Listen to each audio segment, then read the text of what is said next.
Blessings, love, and grace to all, Driftless Yoga family. Reggie Hubbard here with the workshop of Active Peace, merging yogic discipline to have more civic engagement, and basically merging civic engagement practice and yogic practice to serve humanity, right? So a little bit about me. I'm the founder and the chief serving officer of Active Peace Yoga. We are a Black-owned yoga studio, mostly virtual, but doing more in-person stuff all the while.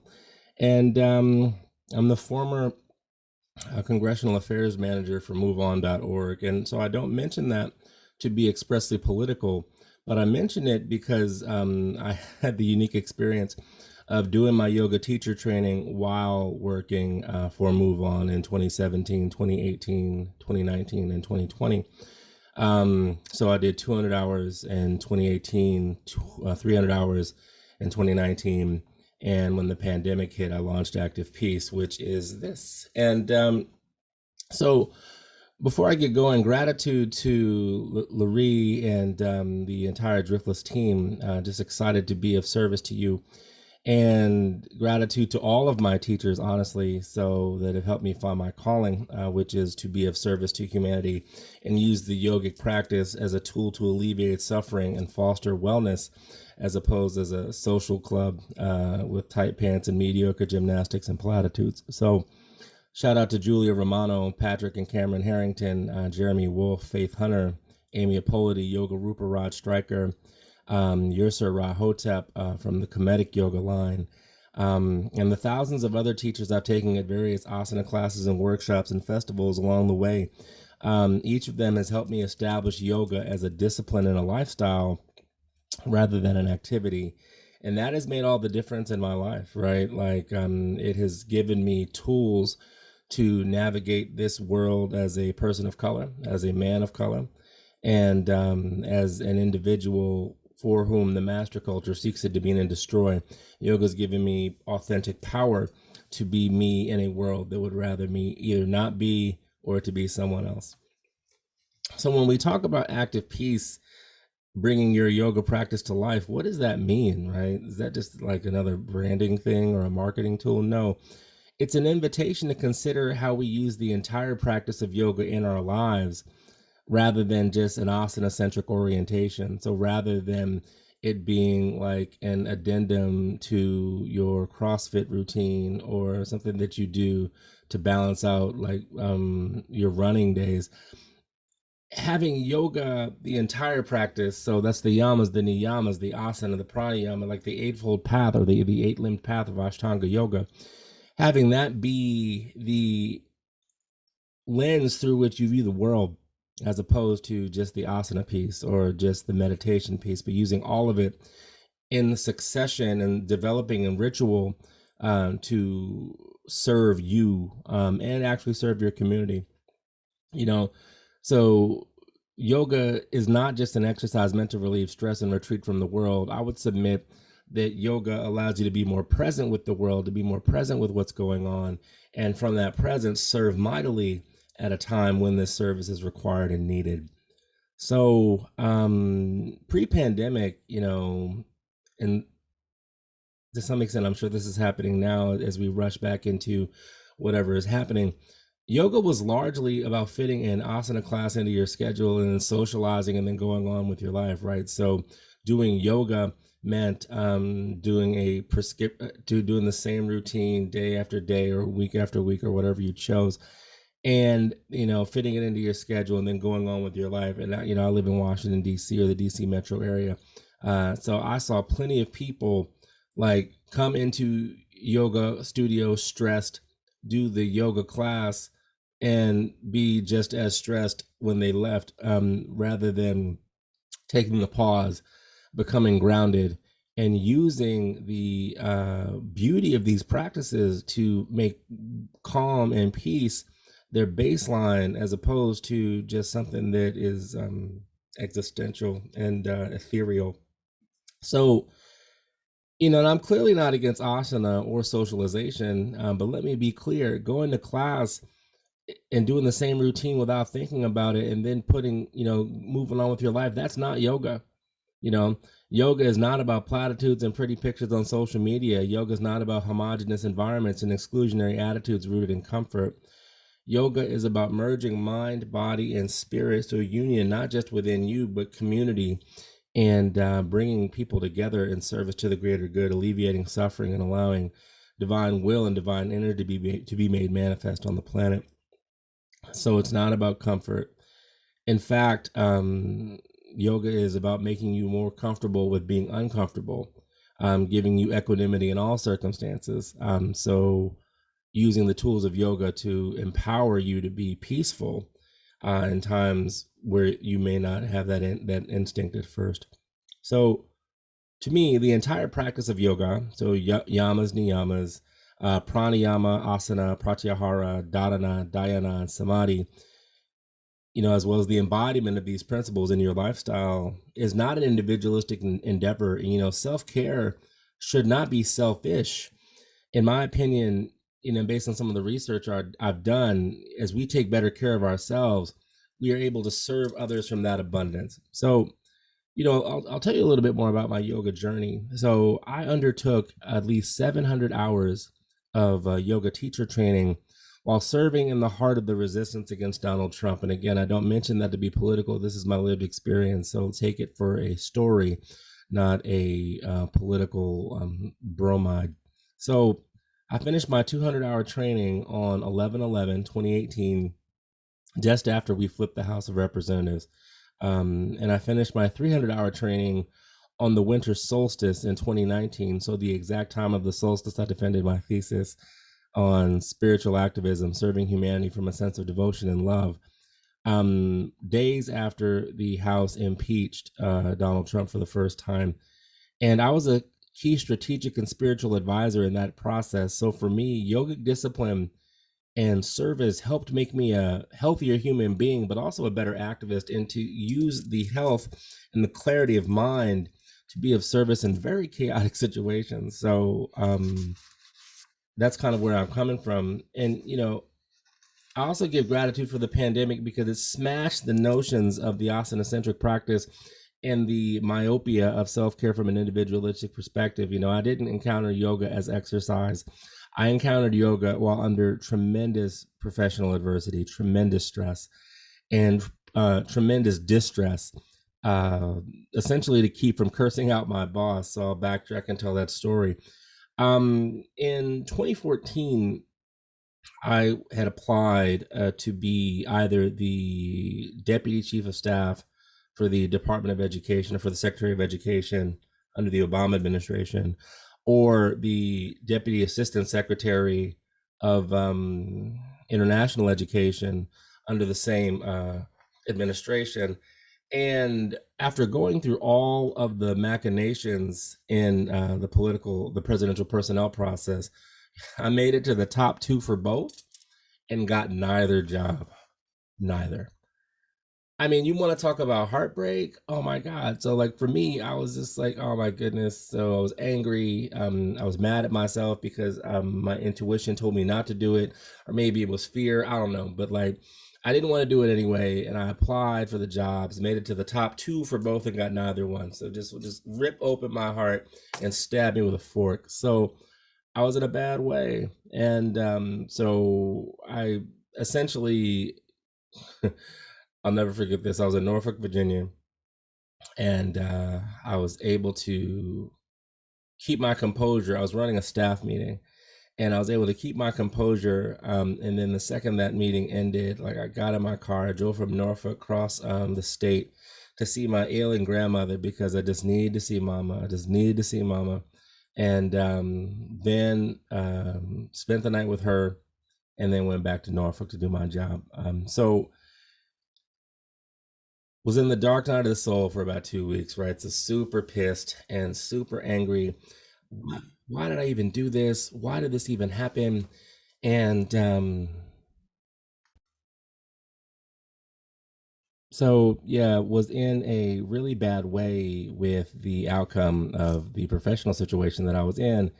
And I made a commitment to myself, right? I was like, okay, I need to make a way to smile under these adverse circumstances, right? So a friend of mine, I had a checklist. So the checklist was what I was only going to do things that lowered my blood pressure, allowed me to be creative, and were fun. So a friend of mine was like, Reggie, you should come practice yoga with us. And I'm like, okay, lower blood pressure, fun, creative, sure.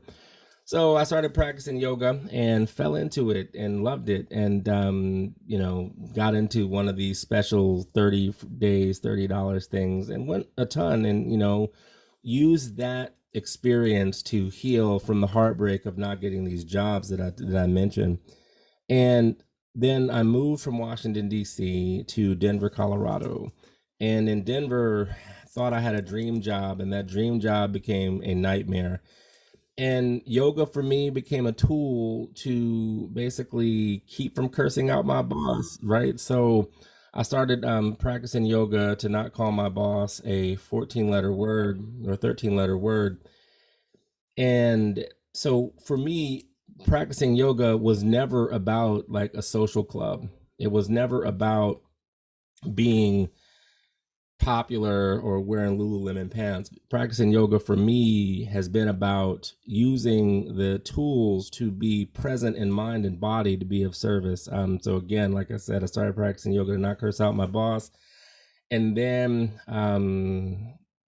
who knew that it would avail itself into the powerful tool it has been for me to augur and be a part of some tremendous social change. So again, I started practicing yoga every day. My boss was the worst, and like her minions were the worst, and they treated me super poorly. And basically, I went to asana sunrise and sunset every day, and for 6 days a week, and took I got like super religious and took the Sabbath off or whatever.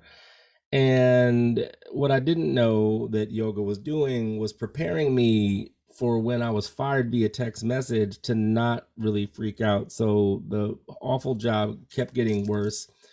And it ended up being I got laid off via text message. And so they fired me via text message. And I was like, uh, this is not cool, but whatever.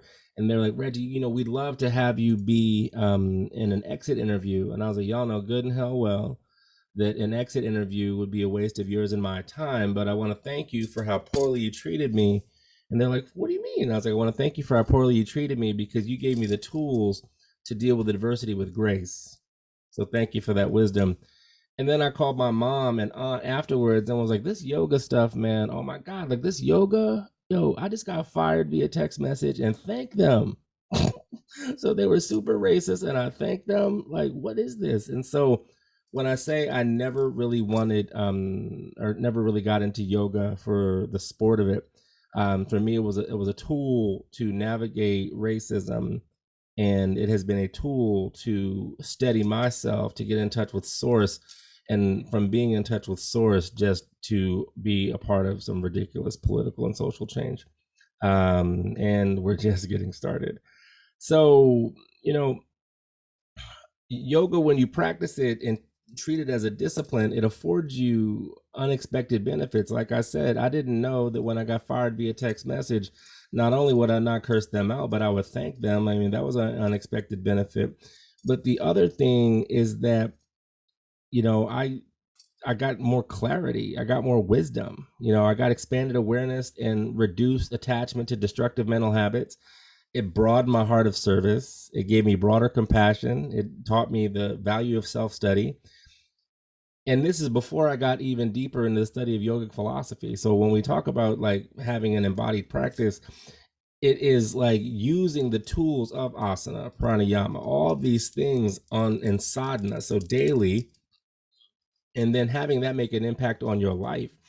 So once I understood the values of, this is before I got into yamas and niyamas, but I said I got fired via text message, thanked them, was like, oh my God, like how did like Captain Curse a Lot become like so thankful for like a crap situation? And then I started studying the yamas and niyamas, and then I really got into the deep philosophical precepts, and then that has laid the path for what has become my practice now. So, the yamas and niyamas, for those of you who will view this on video later, They're the transcendent ethical disciplines of ahimsa, satya, asetya, brahmacharya, and aparigraha. So for those of you that don't know Devanagari or Sanskrit, nonviolence, or non-harm and love, ahimsa, satya, truth, asetya, non-stealing, brahmacharya, continence and moderation. Even moderation needs to be done in moderation. Sometimes you got to have a little fire. Sometimes you need to have a little ice. It's just being constantly aware of when too much is too much. And aparigraha, non-coveting. So if it's not yours, don't lust for it. So Iyengar talks about this in the context of these commandments are the rules of morality for society and the individual, which if they're not obeyed, they bring chaos, violence, untruth, stealing, dissipation, and covetousness. The roots of these evils are the emotions of greed, desire, and attachment, which may be mild, medium, or excessive. So for those of you in the back, it says these commandments, the yamas, are the rules of morality for society, which and the individual, which, if not obeyed, bring chaos, violence, untruth, stealing, dissipation, and covetousness. Have y'all been paying attention for the past several years? Like, so if we even, and it's more important for people who practice yoga or who say they practice yoga. I'm not talking about the casual, I take one class per week. Like if you use the term yogi or yogini and don't seek to make the world a more loving, more truthful, less covetous, more moderate, and more holy place, stop using those terms, man. Like that's just not cool. And it's also not, yoga practice is sacred. And so to use those terms and to have nothing to do with the philosophical precepts, I grew up in the Baptist church, so I'm not going to say the B word, but it rhymes with blasphemy. Like that's just not cool. And so, the niyamas, for those again who watch this on video and don't understand or don't have as much knowledge about the yamas and niyamas, are rules of individual conduct to accompany the universal ethical disciplines of the yamas. So there's saucha, which is purity, santosha, contentment, tapas, order, austerity, or fire, so super focus, svadhyaya, study of the self, and the one that everyone likes to leave off because it's not convenient in our secular society, but ishvara pranidhana, which is devotion to the supreme being. And when I mention that, it can be any supreme being, it can be Mother Earth, Father Time, higher consciousness. For me, it's an amalgamation of my Christian faith and Buddhist practice and the indigenous elders that course through me as with Monacan and Cherokee blood. So for me, it is natural to be devoted to something higher than me, because to think that this is all about you is not only the height of folly, but it's the height of delusion. And last time I checked, maybe not in the yogic sense, but definitely in the Buddhist sense, delusion is a key cause of suffering. And these practices for me are about ending suffering for myself and for all who cross my path. So again, the niyamas are the rules for individual conduct that accompany the yamas: saucha, purity, santosha, contentment; tapas, fire, ardor, austerity, so super focus; svadhyaya, study of the self; and ishvara pranidhana, devotion to the supreme being. So to me, that implies that we shouldn't be separate from the world as yogis, yoginis, or whatever you want to call yourself. Like you should be in the world, and in the world steeped in these practices, and in so doing being the fulcrum of change that happens from the change that happens within you. So what does that even mean? One, I told you when my bosses fired me via text message, I responded with grace. That shocked them. And a bit of a update to that story is that when they fired me via text message, one of them asked me to go for a walk. And so I was like, sure, why not? And so I went for a walk, and she was like, I'm sorry this happened this way. I was like, I got to be honest, I don't really believe you, but, thank you for at least taking the time to talk to me about this. And I wish you well. And so bowed and left. And for me, like that was the end of it. And the next week I was on Bernie Sanders' campaign and was doing miracles all across America in 2016 as the yogi on the road. But she carried anger and sadness and confusion about that entire situation for 5 years. And over last summer when everyone got woke, when Brother Floyd got murdered, this upper class white woman emailed me and was like, "I'm sorry if I ever caused you any harm. I wonder if you could ever forgive me." And I was like, "Here's what you need to know. When we went on that walk 5 years ago, I forgave you then.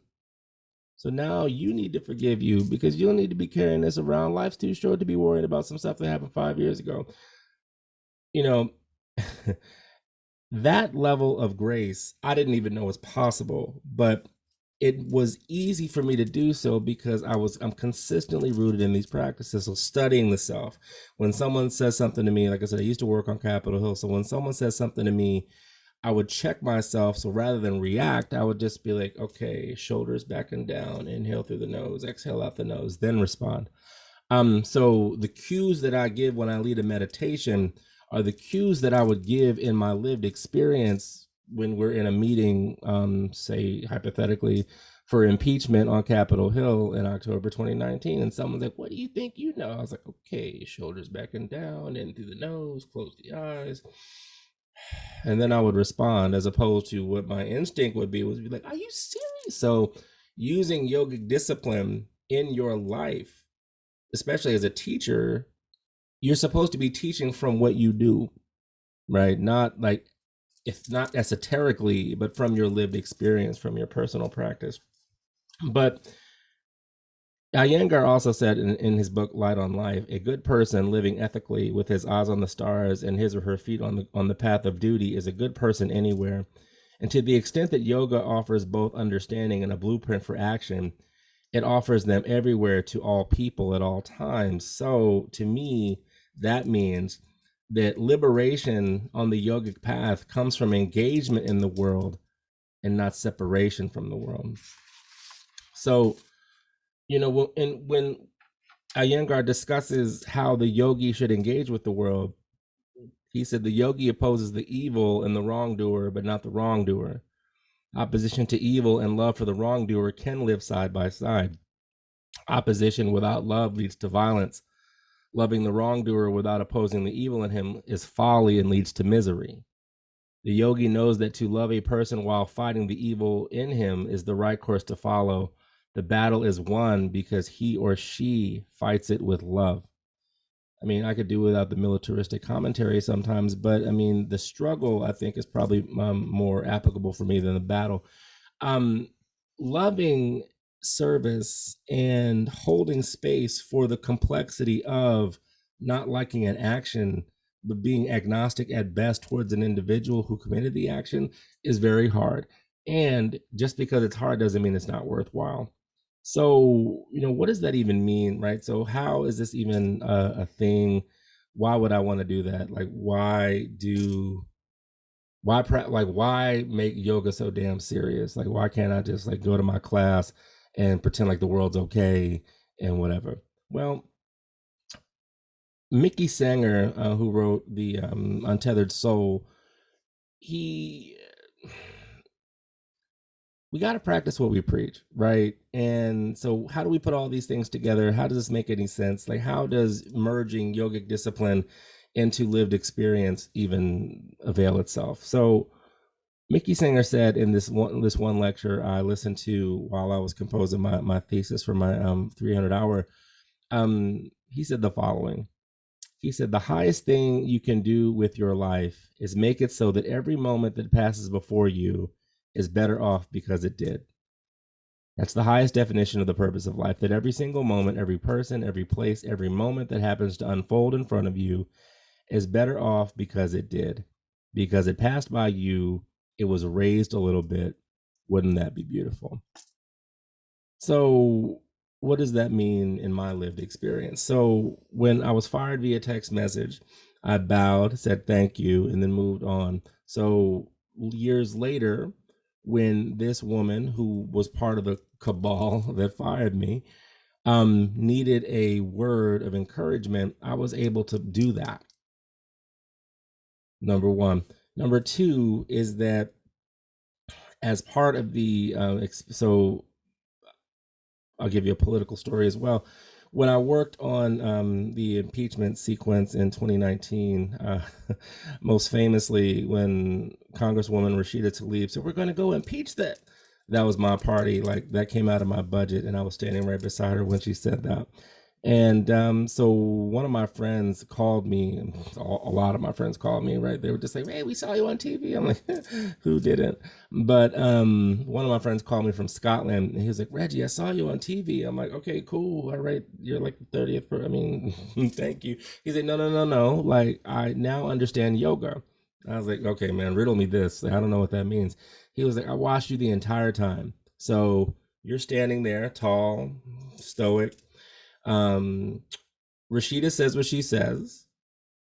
You hear it, smile, nod, and then just keep it moving." I'm like, "Yeah, man. Like, like I was there. I could have been like, oh my God, but that wasn't what happened. And what I was able to do is close the program. And then the next day, when the world blew up for both of us, I was able to call her with presence and clarity and be like, "Hey, sis, welcome to Washington." I mean, that was a hell of a first day on the job, right? You probably need crisis communications help. Yeah. So, like, tell your chief of staff to give me a call and I'll connect that person with a couple people I know. So, presence, service, and in one of the most difficult moments of her professional life, like she definitely doesn't need me anymore, but in the most difficult moments in her life, I was able to minister to her as opposed to getting caught up in the moment being like, "Oh my God, can you believe this?" No, I was like, "Okay, that happened. Probably not ideal, but okay, we got a show to do." And so she and I are still friends, and she jokingly calls me sensei and those sorts of things. But I don't mention that to pat myself on the back, but I mention it because, like, that is to me the essence of what Sanger's talking about. If something wild comes before you, you're supposed to raise the vibe, right? Not pretend that it's not happening. You mean not? I mean, you can get overwhelmed, sure. I mean, because it's part of the human experience. But consistent practice diminishes the occurrence of overwhelm because it just expands your awareness and it expands your patience and your ability to withstand nearly anything through grace, patience, and equanimity, right? So at least that's how it manifests for me. So to end this part of the presentation, it's the combination of doing asana and meditation and detaching from ego and serving humanity for the greater good and the refinement and maturation that comes from doing these things over and over and over and over again. It's that maturation that allows you to be of service, not just to yourself, but from that abundance of serving self, be there for other people. Like I would not be a teacher were it not for my discipline practice. One of my teachers totally called me out, Yoga Rupa Rod Stryker, probably the last major event I did before the pandemic, not did as in taught, but did as in like attended. We're at the Himalayan Institute, and Yoga Rupa was just like, for those of you that don't know Rod Stryker, like he and I are friends. So anyway, it's like there's some people who need to train less and teach more, Reggie, blah, blah, blah. And this is in front of 200 people. And I'm like, man, like, how you gonna call me out like that? That's so messed up. And then I was just like, well, put this ego back and listen to what the teacher has to say to you. So I thought about it. And then 2 weeks later, the pandemic hit.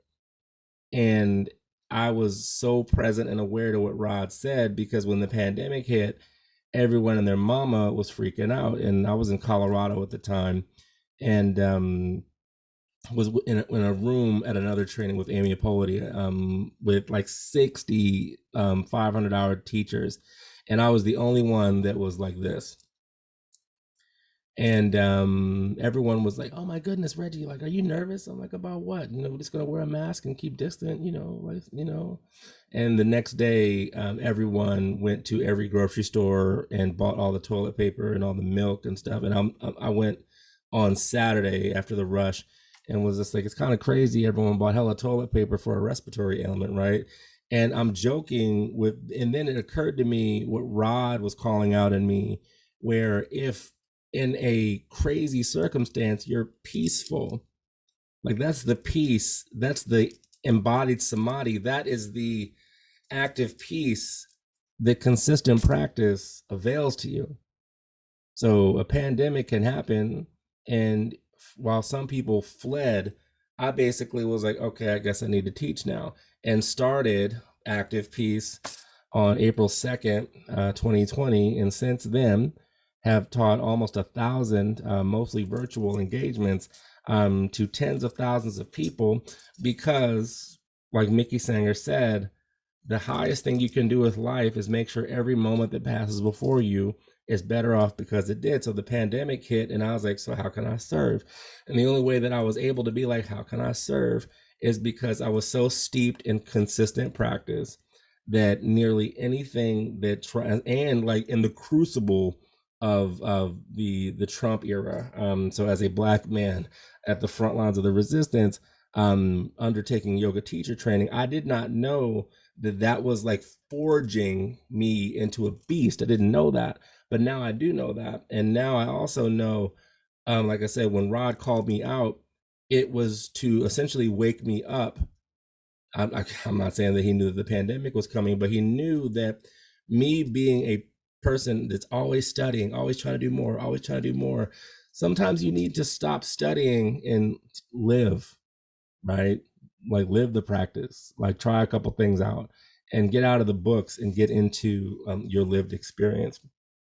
So, again, in conclusion for this section, it's the combination of doing work, avasana, meditation, ego detachment, service to humanity, and the greater good, working for the greater good, and the refinement and the maturation that comes from discipline, repetition, or sadhana, that builds up the ability to continue to be increasingly selfless in service, which yields opportunities to continue to be of service in bigger moments, thereby raising the vibration of each experience as it passes before you.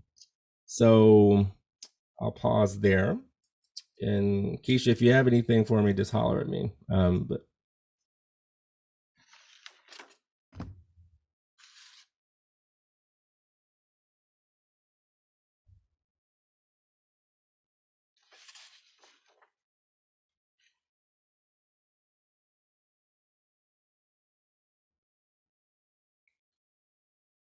so with that, what I'm going to do is I'm going to cue a practice that, again, for those of you on video who watch this later, this practice is to me, the embodiment of active peace. So it is self-study.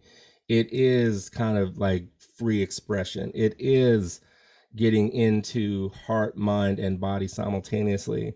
And it is getting into a mind state where you view the body as sacred. You view the time that you live as sacred.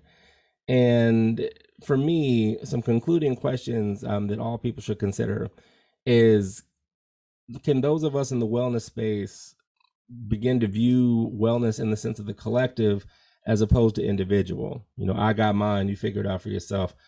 We can do better coming out of the pandemic. We can totally do better coming out of the pandemic. Like that's just unacceptable these days to me. And can we begin to view yogic practice as discipline, as spiritual art and functional tool, as opposed to just a physical exercise, right? Yoga is spiritual art and functional tool, right? So we've been viewing the functional tool, which has its merits, but for those of us, like I said, who identify as yogis and yoginis, to not also apply the spiritual art and the discipline of the technology that has tremendous benefit for the entirety of our existence is cheapening the sacredness of the practice. And as we reflect on these questions, just how might you personalize your practice in a manner that is not just good for you, but can help raise the vibration for anyone that crosses your path? So with that, I will lead a small practice, probably about 30 minutes or so, and then we will conclude. So we begin every practice by grounding, especially on this day, It's Juneteenth weekend. It's the summer solstice. International Yoga Day is tomorrow. And it is a blessing to be of service at this time. So, coming into an awareness of the ground, planting your feet on the ground, or if you're in a comfortable seat, feeling your roots in the ground as a foundation.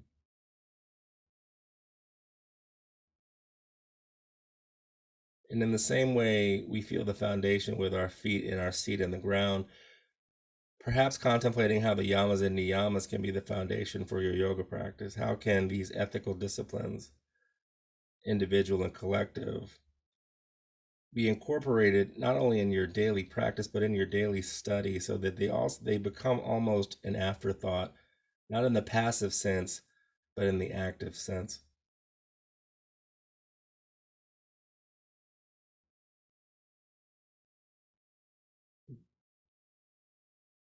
Expanding the awareness is the conscious understanding of grounding takes deeper hold in your psyche. Then deepening the breath in through the nose and out through the nose.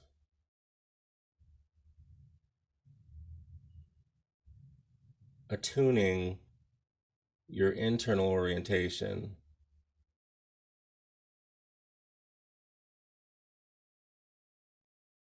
as you are aware of your grounding. Deep breaths in through the nose and out through the nose.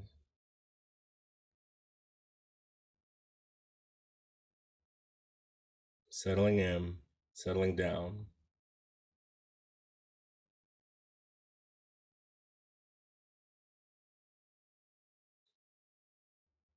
Scanning your internal resources to see where you are in this moment, which is what we should do every day in daily meditation practice. See where you are, see how you are, see what you have to give, see what boundaries you need to set. And then over the course of the day, play with the boundaries.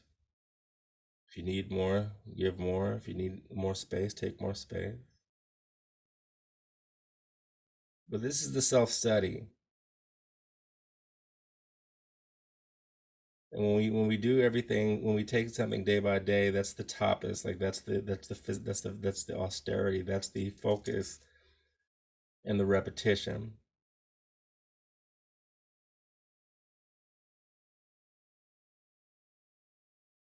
So breath deep and full in through the nose, out through the nose, grounded. Whatever seat you find yourself in is relaxed and alert. More alert than relaxed, honestly. Relaxed in that you're not tense, but aware.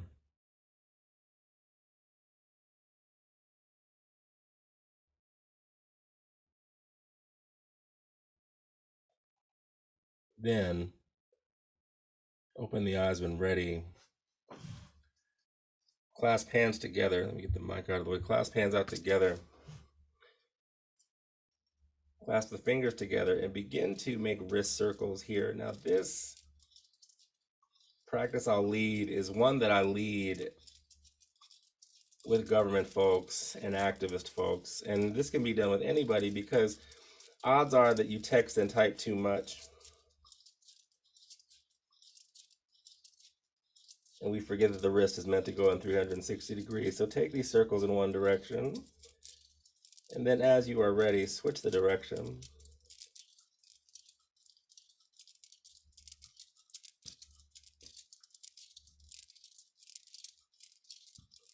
Coming into a sense of how the body is designed as opposed to how we use it. That is the self-study. That is the awareness and the sacredness of the temple of the body. So now press fingers forward.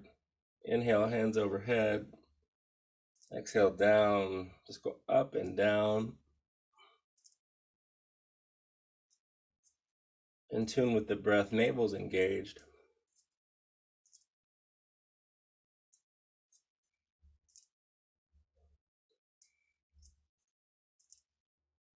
Next time hands are up, keep them there. and twist from side to side. And notice that I'm doing this in a chair, showing yoga as functional tool. And then from functional tool, we will weave in sacred art. Release the fingers down over you as if purple rain were falling out of the sky. And now those liberated fingers, we just had a finger stretch. So wave your fingers and then massage your face, head and neck. Just massage all around, because odds are you're like this often, squeezing and squinting. So find an upright posture with these liberated fingers, massage the neck, face, top of the head.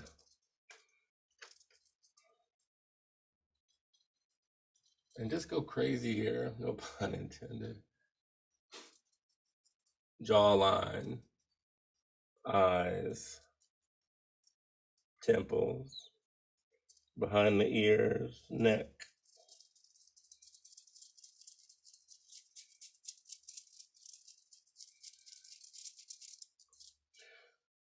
Some shoulder shrugs.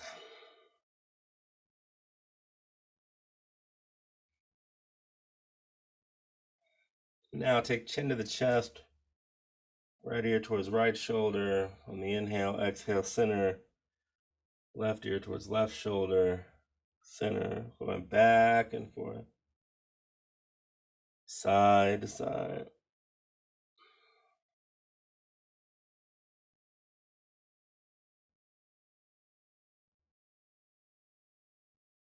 And the next time, right ear towards right shoulder, keep it there. Take right fingers outside the left temple, and then with the left fingers, massage the neck. Go from mandible to clavicle, so that's jawbone to collarbone. Pardon my anatomical nerdiness. And just unwind the tension that accumulates from repetition, right? So now that the neck has your attention, bring to mind the Sanger quote that if something goes before your awareness, raise the vibe. So give this your full attention. 4 clearing breaths in through the nose, exhale out the mouth. Inhale, and 2. Inhale, exhale 3. Last inhale, exhale 4. Slither through center, left ear towards left shoulder, left fingers outside of right temple, and with right hand, massage the neck. Again, from jawbone to collarbone, with your focused attention, raising the vibe of the neck, quite literally, right? So whatever tension is there, through tactile pressure and focused attention, will alleviate the stress.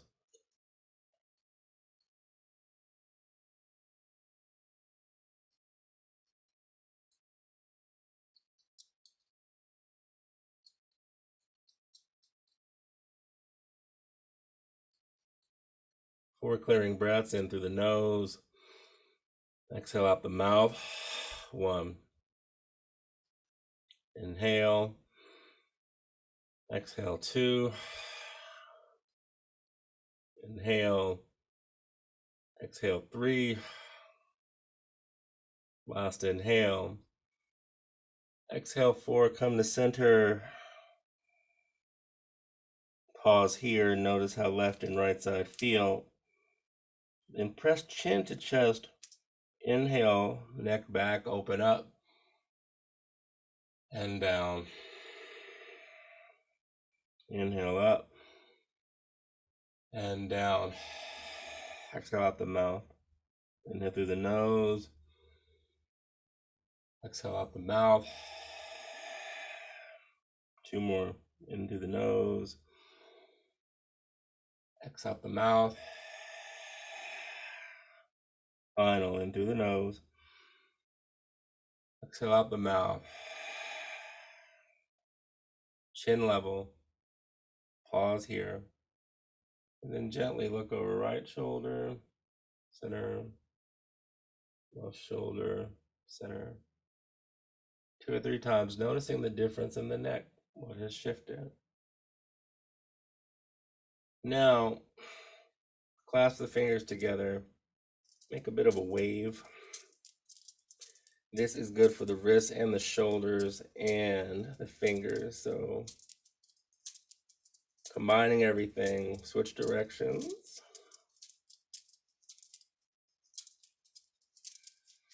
Inhale, arms overhead. Exhale, find a twist to the right. Again, I'm in a chair just to show the accessibility of this. You can do this at work, you can do this on a mat, you can do this anywhere. But when you view yoga as a functional tool, you're able to use these techniques to alleviate stress consistently as opposed to episodically. 4 more breaths in through the nose. Exhale out the nose. 1. Navel engaged. Inhale. Exhale 2. Inhale. And 3. Last inhale. And for release, come to center. Maybe one shoulder than the other. Shimmy that out. Inhale, arms up. Exhale, twist to the other side. Navel engaged. Slow, easy breaths in through the nose, out through the nose. Allow this twist to be something that relaxes but also detoxifies. Notice what is shifting internally as you twist. 4 more breaths in through the nose. Exhale out the mouth. In through the nose. Exhale out the mouth.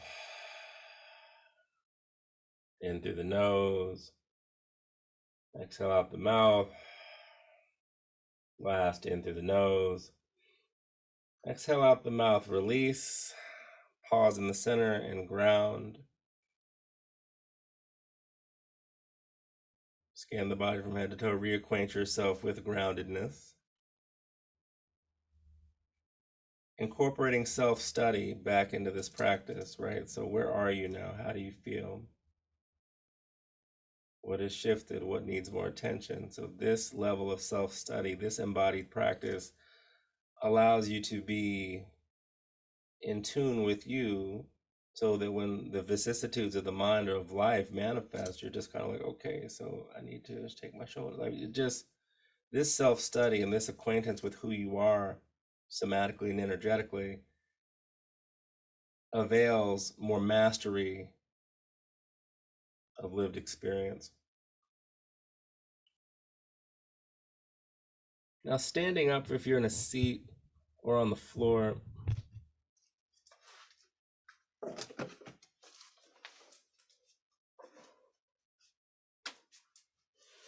just find some level of free movement.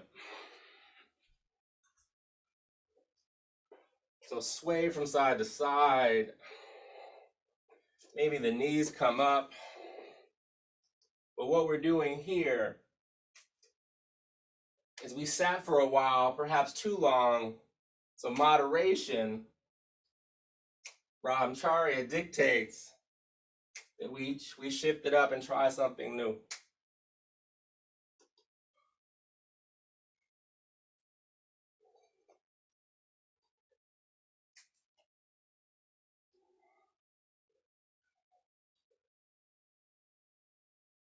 About 5 more seconds of this free movement,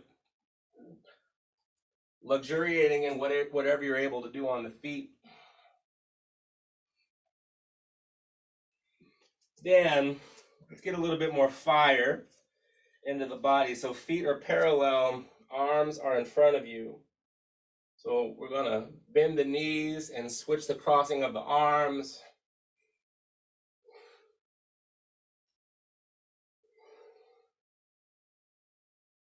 So we feel the grounding in the feet. We find buoyancy in the knees. navel is engaged. So this is discipline and freedom at the same time. Free movement, discipline form. Next time you're in the knees, wherever the arms are crossed, find chair pose with eagle arms. 4 breaths here, in through the nose. Exhale out the mouth. Navel engaged. Inhale. Exhale 2. Inhale. Exhale 3. Last inhale. Exhale 4. Release. Arms wide. Sway from side to side. Self-study. How do you feel? How did that land with you? How does this movement need to be adjusted? Does it need to be adjusted? These are the questions. This is the self-study that is talked about in Svadhyaya. Or are you cool? Are you content with where you are? So if you need to take it a little bit slower, are you content with that? Now, same drill. Now alternate the cross of the arms. So for me, that's left under right. Chair pose, eagle arms, 4 breaths in through the nose. Exhale out the mouth. In through the nose. Exhale out the mouth. Inhale. Exhale 3. Last inhale. Exhale 4, release, arms wide, sway, and swing. I told you we're going to build a little bit of heat, so what am I trying to prove with this sweatshirt on?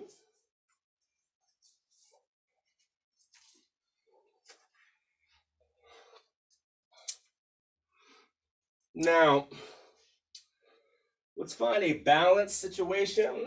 So, hands are on the hips, shoulders back and down. Inhale, left leg out, right arm up.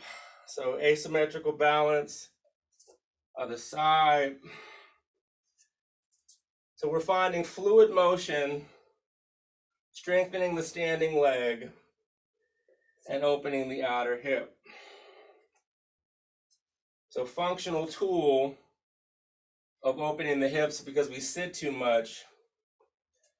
Sacred art of finding balance in the mind and the body simultaneously. For those who want a little bit more, maybe you close the eyes while you do this.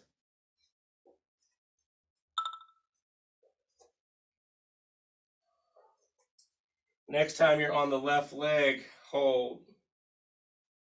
4 breaths, inhale. Exhale 1. Inhale. And 2. Navel engaged, strong left leg, inhale. And 3. Inhale, exhale 4. Swing that out, maybe some hip circles. Maybe you're pretending you're in a hula hoop contest. A little bit of wave, a little bit of water element. Now, strong right leg. 4 breaths, same drill. Inhale. Exhale 1. Inhale. Exhale 2. Proud chest, navel engaged. Inhale. Exhale 3. Inhale. Exhale 4. Lower the leg, hop feet out to the side. Let me shift this mic.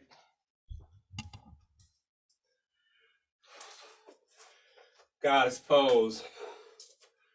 Maybe we sway from side to side. Again, finding fluidity in the hips because life can be a bit crazy. You need to keep fluidity when things get a little bit much. So you can dip the shoulders here. You can find Anjali Mudra. You can find reverse namaste. You can find eagle. But just hold still Find that tapas, find that fire, that willingness to stick with something that you may not enjoy. 4 breaths, inhale, exhale 1, inhale, and 2, inhale, exhale 3, inhale, exhale 4, press up, release, find a forward fold. Sway from side to side. All exhales out the mouth for more in the shoulders. Grab a clasp and open. This is surrender. This is Ishvara Pranidhana. This is turning in to the wisdom of the ancestors and things that are beyond you. Surrendering ego, the heart and to the ground.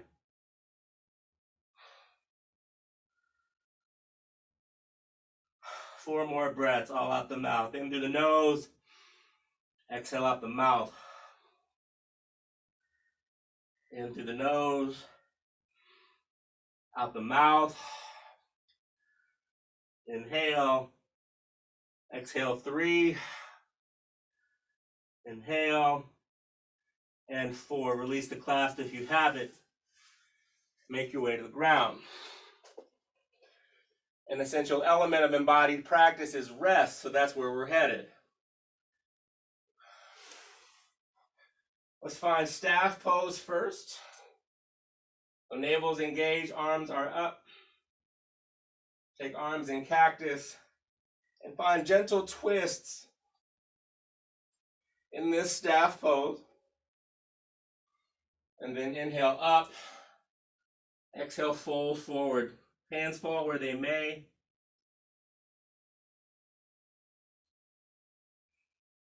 Four breaths, in through the nose, exhale out the mouth. 1. Inhale, exhale 2. Inhale, and 3. Inhale, exhale 4. Slowly come up. Feet are flat, arms up. So baby boat pose, and just lay all the way down. Arms are in cactus. Knees go from side to side. Tend to the hips. Maybe even massage them as you need to.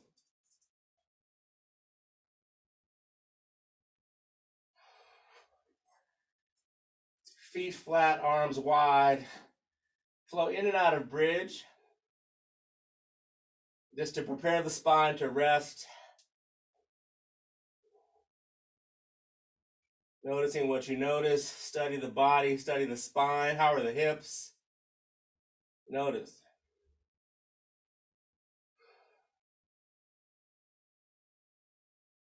Release bridge pose. Find a twist in whatever direction calls out to you. So for me, I'm going to the left first.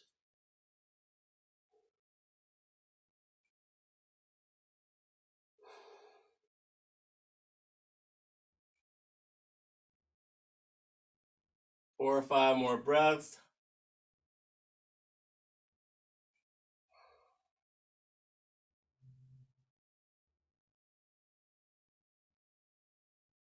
When ready, shift to the other side.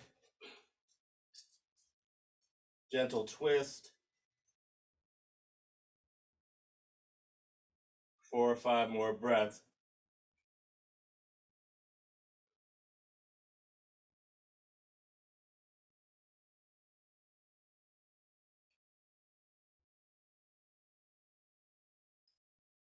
And as we conclude the physical practice, get back into the self-study. So if there's anything that you need before you rest in a full Shavasana or meditative seat, give it to you. Give it to yourself now. So it can be whatever it is. Like for me, it's half happy baby right now.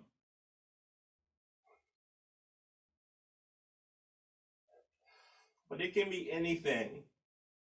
Anything that allows the body to surrender to rest and be present with what is.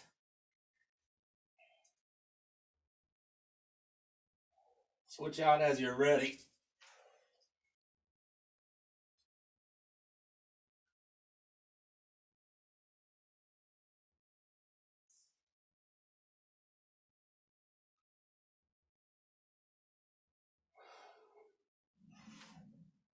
Then make your way as you're ready to whatever rest looks like for you. Meditative seat, Shavasana, butterfly on the back, whatever calls.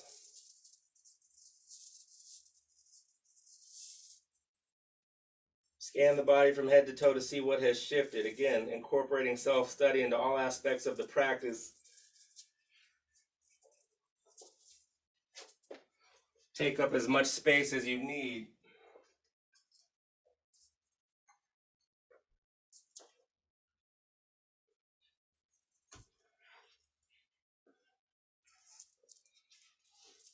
Interrogate the body one last time to see if there are any wiggles that need to be addressed. And then surrender completely to rest.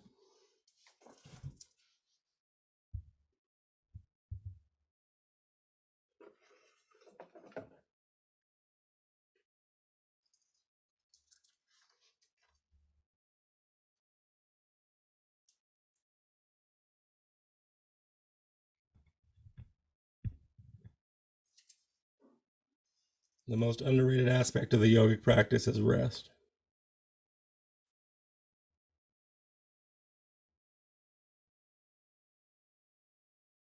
So find deep rest, surrender to deep rest, and begin to find balance in mind, body, and spirit.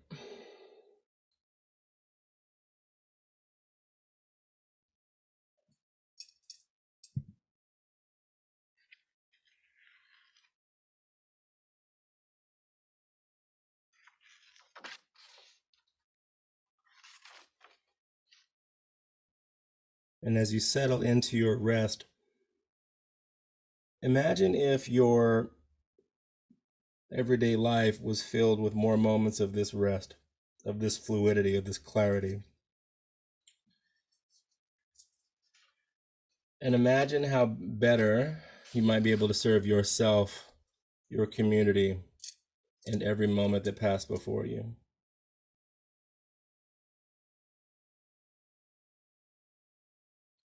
These are the gifts of embodied practice. These are the gifts of sadhana. These are the gifts of viewing yoga as discipline as opposed to activity.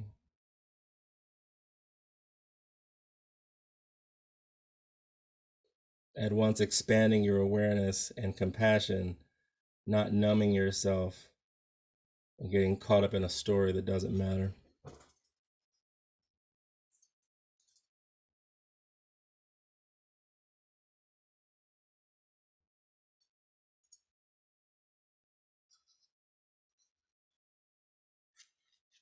As we emerge from the pandemic, I've never felt more strongly of rebelling against what once was.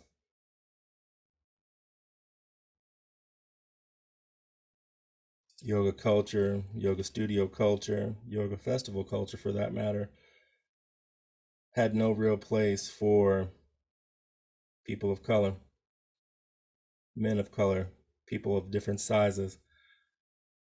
The pandemic has allowed me to bust onto the scene, and I'm not going anywhere.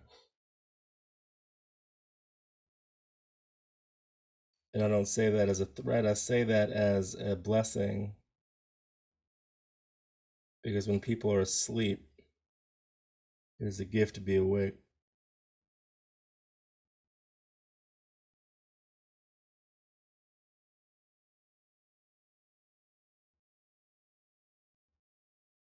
So enjoy your rest. Relish in the awakening that happens through consistent practice. And imbue your conscious mind with the vitality of the meditative experience, the asana experience, and now deep rest.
As the sound of the high G, the note of the heart, washes over you, allow a deeper breath to fill the lungs, and rooted in a desire to awaken at your pace. Another gift of the yogic practice is that you begin to be you without apology. So settling into that glimmer of the you, capital Y, capital O, capital U, that exists at your core. Awaken as you need to. Wiggle fingers, twinkle toes, scrunch face, wiggle nose, whatever calls out to you here. And then meander towards an upright seat.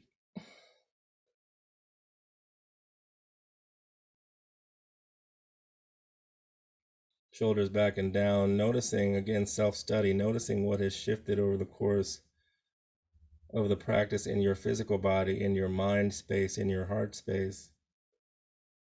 How have these words landed with you? How has the motion, how has the stillness landed with you? Just notice.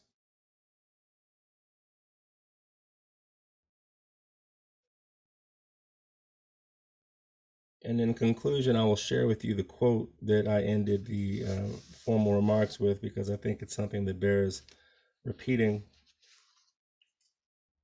The highest thing you can do with your life is make it so that every moment that passes before you is better off because it did. That's the highest definition of the purpose of life, that every single moment, every person, every place, every moment that happens to unfold in front of you is better off because it did. Because it passed by you, it was raised a little bit. Wouldn't that be beautiful? I happen to think it would be very beautiful, and I've devoted my life toward trying to embody the wisdom of those words. 3 clearing breaths in that spirit of liberation, of service, love, and gratitude. In through the nose, out through the mouth.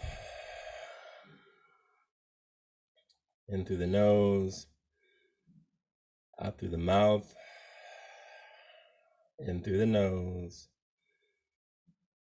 out through the mouth. Hands at heart center, pressing into the palms, lowering head towards hands as a gesture of reverence towards self and community. And I bow in reverence to those who are here in person, those who will see this at a later date. It is with gratitude that I offer this wisdom. It is hope, and it is my hope that you will be blessed by this, and as will people who you encounter after receiving it. Love, grace, and peace. Ashe. Namaste.